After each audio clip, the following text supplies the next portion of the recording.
there are certainly couples who meditate every day, and as we heard earlier, there are wonderful insights into how that deepens their common experience of God and their marital, their marital sacredness.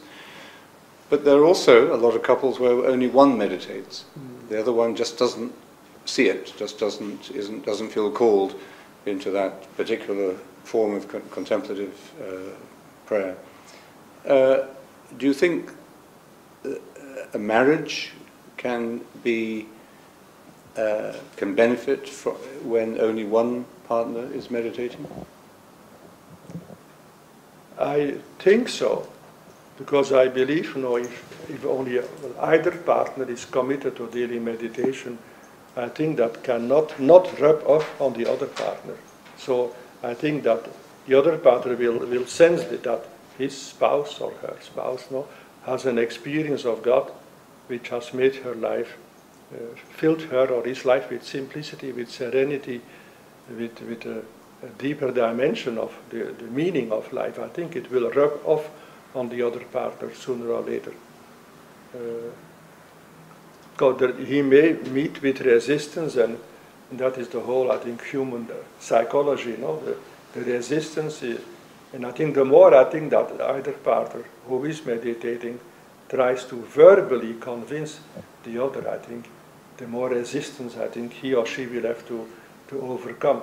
So I would not talk about it too much, but do it faithfully. And I think, hopefully, the vibrations, I think the presence of God will ooze out, I hope so, from the one who does his or her meditation. Marriage is a very difficult undertaking for many couples today, many young couples. What are the big difficulties, the big challenges that they face, do you think? Well, I think, that I mentioned that earlier, but we are a noisy society. Many people, the first thing in the morning, they switch on the radio or the TV, listen to the stock markets, of course, these days, tremendously, but the whole day there is noise around. And, well, that simplicity of the Psalm 46, be still and know that I am God. I think we have lost the sense, the taste for God. And that can only be, I think, be recovered by silence. And society is not conducive at all. People are scared of silence, and I would equate that with scared of God. Because only, I think, in silence can we experience and enjoy the presence of God. I came across a text by Henry Newman a few days ago. Never less alone than when alone. A marvelous text. Because then nothing else distracts me. Then God matters, and God fills my whole being. In the Marriage Encounter program and in the dialogue in the couple, between the couple, that is a very important part of their deepening process and balancing process in their lives. How do you feel that meditation, entering into a silent dialogue, as you said, a dialogue of the soul together, how does that help them to communicate better verbally and psychologically and in other ways? Well, I would think that meditating, as it were, we let all our conflicts, misunderstandings, our feelings, as it were, we immerse them into the divine reality, and a lot of healing takes place when we are living in God. And afterwards, I believe they will come together, even in a verbal dialogue, coming from within God, and communicate about those things in a more loving and caring way, less aggressive, because healed already by the common experience of dwelling in the same divine reality. So I think they come then together and can really explore and understand and maybe try to find solutions to their problems, no, but coming from within God, not from their own wisdom or their own so-called too human experience. So it boils down, I think, to the same: do we live in God, and do we look at all our problems, family, sexuality, social, political life, no? Do we come from within God, and from within God, no, address and look for solutions? So I think it can make the dialogue much more gentle and loving, than just talk and dialogue without that experience of contemplation and meditation.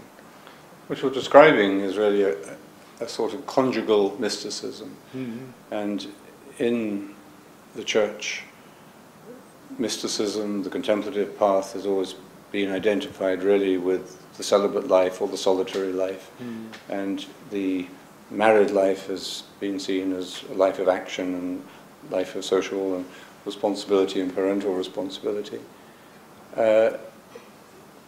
Is what you're envisioning is a Christian marriage that really does have a mystical dimension in its spirituality, in its prayer, not just in its sacramentality, but in its actual lived daily life. That's something new, isn't it? But I regret profoundly, that contemplative dimension is not part of all life, of all Christians. I think that is probably the answer to all the problems we are facing in the church of today. That we think that meditation is only for nuns and priests who live the secluded life. Eh? Mm. But I think it should be for all human beings, all believers, I think. What St. Paul says, I live, Christ lives in me. That was for all people, not for a select group or a minority of the Catholic Church. I think that is very sad and very regrettable, I believe, that we have, in that way, we have shortchanged our people. That we have seemingly confined contemplation and the mystical experience of God to a select group of celibate priests and sisters in the world, and not make it available and train people, initiate people in living in God 24 hours day and night, professional life, married life, family life.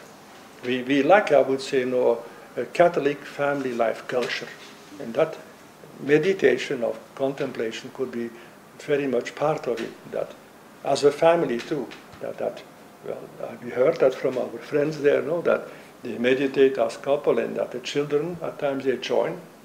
And I think what now you yourself are trying to help young kids, young children, to learn to meditate in silence from early childhood. I believe that is a very important step in promoting Catholic family culture, that people experience God and learn to live in God 24 hours day and night in all what they do. It could be the answer to make our world a peaceful place. Now it is a violent place. Thank you, and thank you for your priesthood. Thank you. Thank you.